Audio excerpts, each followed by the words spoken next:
Nu prost, înțelegi? Zăpezele abundente de ultima perioadă au mai creat o problemă pentru locuitorii orașului Cahul. Fără încălzirea timpului s-au format țurțuri, care reprezintă un pericol pentru persoanele care trăiesc în aceste blocuri. Да, это мне не нравится. Можете проаргументировать? Но не только это. Могу проаргументировать, что ни дороги не чистятся, тротуары не чистятся, крыши не чистятся. Вы не боитесь каждый день идти домой? Думаю, что сегодня я лично это исправлю.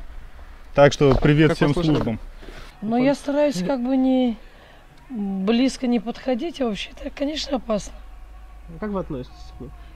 Отрицательно, И конечно. кто должен исправлять эти ошибки? Ну, я думаю, может быть, люди, которые здесь, но должны быть и службы, которые обращают на это внимание и должны хотя бы, может быть, как-то помочь этим людям. Есть же какая-то техника, что можно туда. А может, там бабушка живет старенькая. Естественно, ей очень сложно. Прежде всего, мне кажется, службы, которые должны за это отвечать. Это безопасность. Nu vă frică? Dați drumul la copii să iasă? Și cum credeți, cine e responsabil? Cine trebuie să reguleze aceste probleme care se creează? De an de an? Locatarii, nu? Sigur.